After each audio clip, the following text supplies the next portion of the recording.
Hello again, this is Dr. Esmir with Claremont Internal Medicine. Wanted to talk about kidney disease, chronic kidney disease in particular. Kidney disease is a very significant illness in the United States, not only because it's very prevalent, but because it targets a very specific group of the population. As we know, African Americans are more prone to kidney disease for a variety of reasons. But also the rest of the population suffers very significantly from chronic kidney disease as well.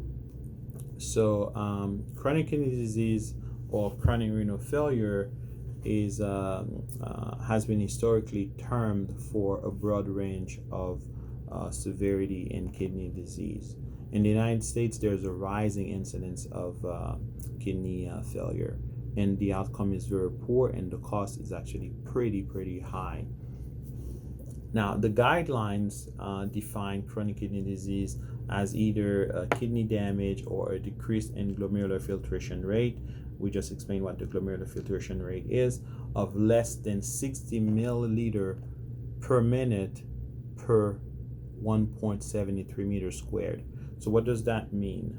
Well, we're not going to get into the little details of it. Let's just keep the number. So if you see that you have a GFR of less than 60, then you're starting to have kidney disease. And if it happens abruptly, this is a chronic kidney disease.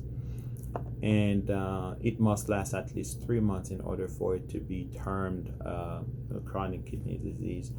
Whatever the underlying cause, that is the etiology, is, once the loss of nephrons, that is, once the loss of the kidney unit has occurred and the reduction in the functional kidney mass has taken place, you remain in the process of a irreversible kidney disease, and it is usually very progressive. So it's important for us to understand not only kidney disease is something that is real, that is very serious, but it is also very progressive. Now, we've probably heard several types of kidney disease. There's stage 1, stage 2, stage 3, stage 4, and stage 5. So what do they entail? In stage 1, you have a GFR, glomerular filtration rate, that's greater than 90, but barely 90. So that's stage 1. In stage 2, you have a mild reduction, so it's between 60 and 89. And stage 3A, you have a moderate reduction in your GFR, which is between 45 and 59. In stage 3B, you have a moderate reduction in your GFR between 40 and 45. In stage 4, the GFR is between 15 and 29. In stage 5, which is fulminant kidney failure, your GFR is less than 5 milliliter per minute per 1.73 meters squared. And this is when dialysis is needed. Dialysis sometimes is started a little bit earlier than that in patients who don't have a history of kidney failure, but because they've been exposed to something like contrast in the emergency room in the hospital, and they start hemodialysis just to give their kidneys a break, and so that they could recuperate and get out of the hospital as quickly as possible. Now, by itself, the measurement of the GFR may not be sufficient to identify the stage of the kidney failure, especially in identifying stage 1 and stage 2, because in those patients, the GFR may in fact be normal or borderline normal, because although we have the set numbers, but they are not absolute. So some people may be having a lower GFR, but this is where they are, this is where they live, and this GFR does not necessarily translate into a decreased renal function. Now, those patients require surveillance, so you follow their renal functions over time, and if it remains the same, then you can fairly make the conclusion that this is their renal functions, and they're it is not a pathology of any sort, and that's where they stay. But if you were to change, if you were to lessen, then you could address it accordingly. So, uh, as I was saying, by itself, the GFR does not translate into an absolute kidney failure. It depends on where the person GFR has been.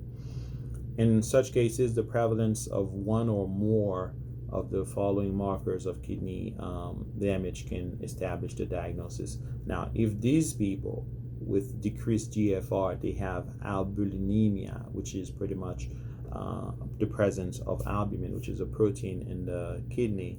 If the excretion is greater than 30 milligram in 24 hours, then you could say, well, this person is actually has trouble with his or her kidneys. If the urine sediment is normal otherwise, and if the electrolytes are off, if there's also histological abnormalities, that is, some will go as far as having a histologic study of the kidney tissue, which in real practice this is not necessarily done. I think it's an overreach for to establish renal functions. It's an overkill, quite frankly. If there's a structural abnormality that is detected through imaging, that could also be a telltale sign of existing kidney problems. The kidneys are naturally bean shaped, big bean shaped. Now, if they are round like an orange or they are very deformed, then you could make a case, well, this kidney is not, it doesn't really follow the norm of kidney morphology, and it could be assessed further, either through, in this case, through histology, and also by measuring the amount of albumin the kidneys are spilling over a period of 24 hours. If the person does have a history of kidney transplantation, well, that's a no-brainer. Patient with kidney transplantation, sometimes they do very well, sometimes not so well, and the kidneys have to be watched like a hawk. And for that, of course, they're going to need some anti-rejection medication, which can be pretty hard on the body at times, and also welcome other illnesses because those medications decrease the immune functions of those patients. Now, there are a number of reasons why someone can have kidney diseases that include hypertension, diabetes, genetic predisposition, food intake, including a lot of salt, and also work that they do. People who work in the dye industry can have kidney issues in addition to actually kidney cancer.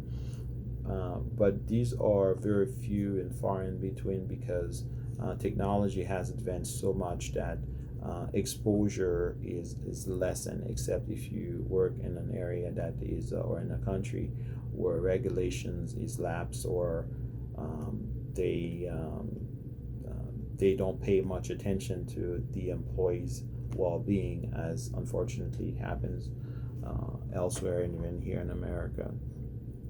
So this is it for your kidney lecture, and the kidneys are very, very complex, but I just wanted to present something very concise, easily absorbable, so that you have a better understanding of what your kidneys are doing, and how would they be considered failing if they were to be evaluated. If you have any questions, make sure you address it, and if you have any topic you're interested in, please let us know, and we'll be more than happy to address it. You have a wonderful day, and goodbye.